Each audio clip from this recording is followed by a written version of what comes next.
Namo tassa bhagavato arahato samma sambuddhassa. Namo tassa bhagavato arahato samma sambuddhassa. Namo tassa bhagavato arahato samma sambuddhassa. Homage to the Buddha, the blessed, noble, and fully self-awakened one. I've got my little microphone as usual.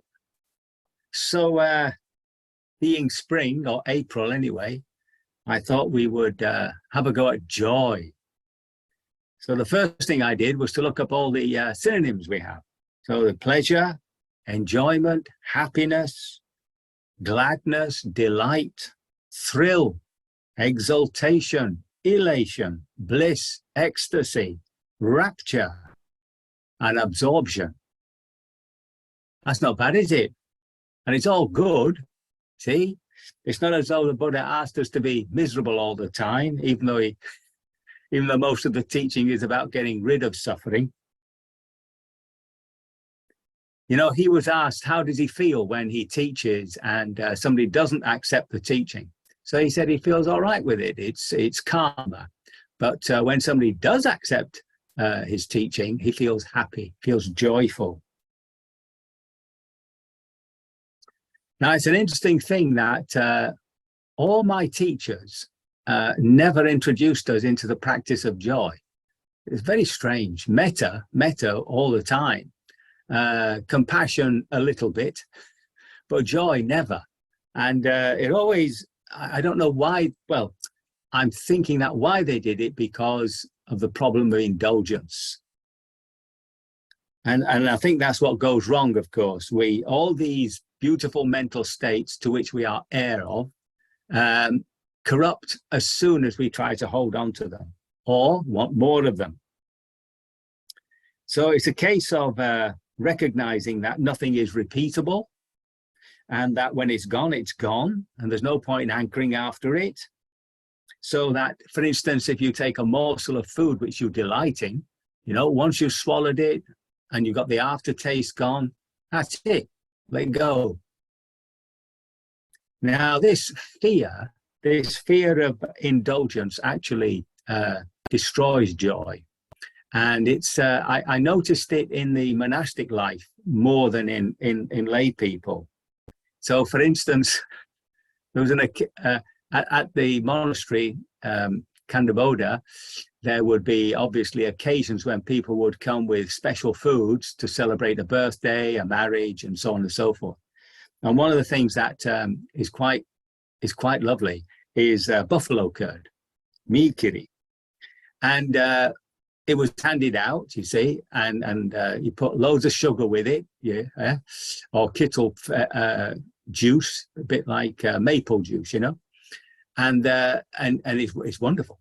And we're all eating it, you see, and there was a monk sat next to me who was the picture of the ascetic, you know, very, very gaunt, and his cheeks were like this, you know, and I knew him, you know, and as we got round, while we were eating, he was glaring, as it were, at this curd, you know, and as we came to the finish, he sort of leant forward quite slowly, lifted it up slowly, and then basically shoveled it down his throat. And it was, and I've always presumed he was just so afraid of indulgence. So that's no good, is it? There was another case too. There was my teacher, Sayadaw Ujjanaka. I would say around about 10 years ago, he taught at a place called Beatenberg, which is it's in Interlaken, which is right, you know, those beautiful lakes in Switzerland. And from it, on a beautiful day, you can see these three great mountains, the Eiger, the Monk, and the Jungfrau. Anyway, during the retreat, the weather was miserable, rainy, cloudy, etc. And one day, it all opened up. And it's a glorious sight, the white peaks against this deep blue sky, you know. So everybody on the retreat went out onto the balcony and outside to have a look, you see. Well, he gave them hell, didn't he? He upset a lot of people. He told them they were useless meditators. They were just indulging, and he's wasting his time and all sorts. So I don't think he was invited again. And I remember whenever I would say something like, isn't that a beautiful flower? He would say, ah, yes, but it fades, it fades, it dies. So a bit of a killjoy, really. But his intention, of course, was to awaken me to the problem of indulgence. And that seed of indulgence is always there, right to the bitter end. It's Mara is always right there, just waiting for the moment to creep up on us. So it's a case of just recognizing these two things, that if we begin to see what the consequences of indulgence are, then we'll make ourselves afraid to enjoy something. But actually, if, for instance, you have a biscuit, right, and you finish a biscuit, the last thing goes down, flavor's gone, and then you get this, I think I'll have another one. See? So as soon as that comes, well, that's greed, right? So you have to sit there and wait for that to exhaust itself. Now, once you've done that, you've exhausted the karmic consequence of the greed that arose while you were eating that biscuit. I think it's as simple as that. I know somebody who got into the habit of eating biscuits just before they went to bed. And he was getting rather afraid of it. So instead, he turned to music. And now that's a skillful thing. If you find that, an indulgence feels a little bit overwhelming, then put your attention on some other joyful thing that you like to do. So there we are. There's the fear of indulgence undermines, destroys enjoyment of joy, and to become indulgent with our joys, wanting more of this, more of the same, is just, the old suffering. So now the question is, why is it we remember mostly at the end of the day the painful parts and hardly any of the joys, right? Well, I suppose the reason is because painful things hurt, and but unfortunately it does shadow out the joys of the day. So we have to make a special effort to remember the joys of the day, right? Instead of obsessing about our failures and our upsets, we can contemplate the successes and joys of the day. Now, the interesting thing is, the more you make yourself aware of the joys of the day, the more you bend that way, and the more you see what is actually undermining your joy. And this, of course, creates even greater joy. So we try to rid of ourselves of behaviors which undermine our joy, and over time, our joy grows. And of course, this is done with a certain affectionate awareness. And this is towards ourselves, being kind to ourselves, gentle to ourselves, and seeking what lifts the heart. Yeah, music, nature, friendship, and so on. Now, this word mudita, which is one of the 4 Brahma Viharas, remember, so love, compassion, joy, and peacefulness, equanimity, are the 4 great mental states, right? These we can develop indefinitely, right? And it's often translated as appreciative joy, reciprocal joy. And what this does, of course, is it undermines envy and jealousy. And I define those two as saying that envy is wanting what the other person has, and jealousy is wanting what the other person has and hating them for having it in the first place. Now, it's interesting, in the East, if you make a donation to a cause, if you make a donation to say a monastery, all the names are posted up with exactly how much you gave, So it starts off with, I don't know, maybe £1,000, and it goes all the way down to, a couple of shillings. That's an old word, isn't it?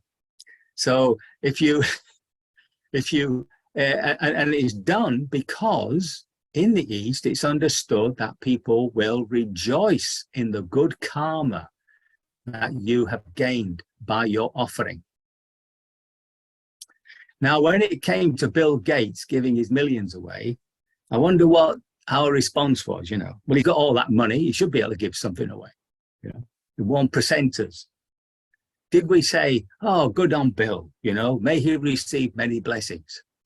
So he's got enough blessings. So here we have that reciprocal joy of actually being joyful in somebody else's successes and joys. And I think it comes as a revelation that we can actually be more joyful for others than for ourselves. And this is not strange, of course, to parents who rejoice in the successes of their offsprings. Yeah. I remember once, I must have been about maybe 12 years old, because my sister's 11 years younger than me. And I got back from school and I sat opposite my mother, and she held Maria, you see, and encouraged her to walk towards me. And of course, when she did, it was joy. It was wonderful to see this little toddler trying to make his way. So this development of being joyful for other people, in the joys of other people, and the successes of other people, is really heart-lifting.